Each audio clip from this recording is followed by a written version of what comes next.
Manny Diaz has been the conductor of one of the wildest college football roller coaster rides in the country.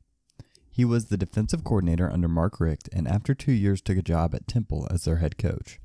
A couple weeks later, when Richt retired out of nowhere, he was offered the job at Miami and found himself back in Coral Gables. His first year as head coach was confusing to say the least. They soundly beat FSU and a decent Louisville squad, but then proceeded to lose to Florida International and a bad Georgia Tech team. However, things are trending up for the Canes.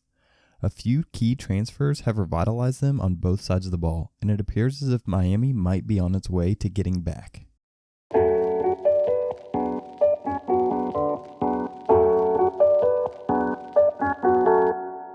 This year, Manny Diaz tried to revitalize the offense by bringing in offensive coordinator Rhett Lashlee.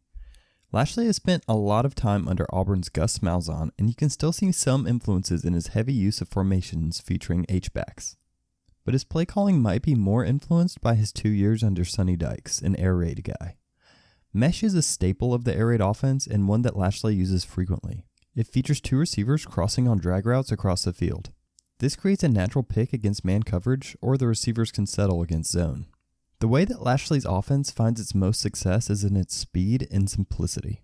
They tend to run one running concept almost exclusively, the inside zone. In the inside zone, every lineman steps play side, trying to work their way upfield. When done correctly, it results in double teams across the point of attack and gives freedom to the running back. This simplified running scheme finds success because of how quickly the offense runs and because Cameron Harris and Jalen Knighton are talented backs that can make something out of nothing. However, being predictable isn't exactly a good thing. But so far this season, this predictability hasn't hampered them much, and a lot of that has to do with transfer quarterback D'Eriq King. King is a spectacular athlete and does his best work when he's allowed to go off script. He shouldn't be ignored as a pure passer either. Louisville challenged him to throw the ball downfield, and he proved he was capable of making good throws. However, I would be surprised if he could consistently fit the ball in tight windows down the field. But for the most part, Lashlee is going to try to get the ball out of his hands early. Early in the season, he has gotten pretty creative in his RPO game. This is a pretty standard RPO slant where King sees this crashing nickel corner, so he pulls the ball for an easy completion over the middle.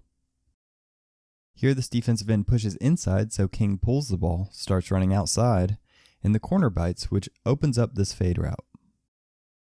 And they even include their tight ends in the RPO game. Look at this little pop pass.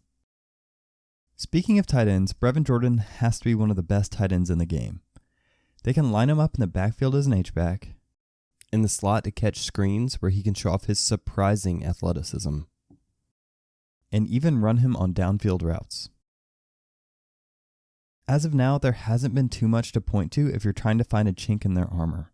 However, your best chance might be to bring pressure and force King into quick throws.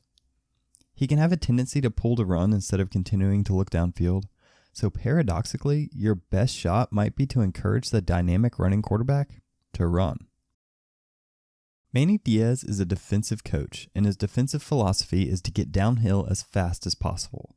His defense is almost exclusively one gap, meaning their job is to find space in the gap they have assigned to them and attack that space as quickly as they can. Even against good offensive lines, you will see them getting quick penetration into the backfield. And then he couples this with their linebackers' aggressiveness off the snap. Look at their hips. As soon as the ball is snapped, they whip their hips towards the flow of the ball and they attack. However, this can make them a little vulnerable to counters and play actions. This was UAB's first play from scrimmage against the Canes. Look how aggressively these linebackers attack the play action, which leaves this pass to the flats wide open. Another thing teams can do to be successful is to stretch the gaps out on outside zones. Because Miami's defense doesn't necessarily care about being gap sound, you can stretch the field, which expands these gaps and makes it easier to find running lanes. Manny Diaz's defenses are also known for their use of fire zones. To simplify it down, it's a 5-man blitz with a zone behind it that has 3 deep defenders. That extra blitzer can come from anywhere on the field. Look for their transferred defensive end, Quincy Roche, to make a big impact in the pass rush department. Fortunately for the Noles, there is a way to defeat these fire zones. That is, to get the ball out quickly. Unfortunately, that hasn't been their strong suit for quite some time. Miami's secondary, which is normally a strength, doesn't seem to be living up to their billing so far this year. There were several times when soft coverage across the board made moving the ball down the field in the air a relatively simple proposition. The final thing I want to discuss with their defense is how they play motions in unbalanced formations, which is that they don't. If I were to summarize the entire experience of playing a Manny Diaz Miami defense, it might be with this clip. UAB motions two guys over pre-snap. Miami adjusts by shifting this end to scooch inside. In this other angle, we can see that this is standard outside zone play, but due to the pre-snap motion, there are now three guys to block one unaccounted for linebacker. However, the sheer aggressiveness of this defensive lineman mitigates that advantage, and this beautifully designed play gets stopped for a loss. Miami has a fun, up-tempo offense that fits their personnel like a dream. De'Aaron King has breathed new life into them, and they're going to be fun to watch. However, for the first time in a while, their defense might be their weakness. Their aggressive style will do them favors against lesser teams, but they might struggle containing better competition. Unfortunately for FSU fans, I don't think the Seminoles quite qualify for that category.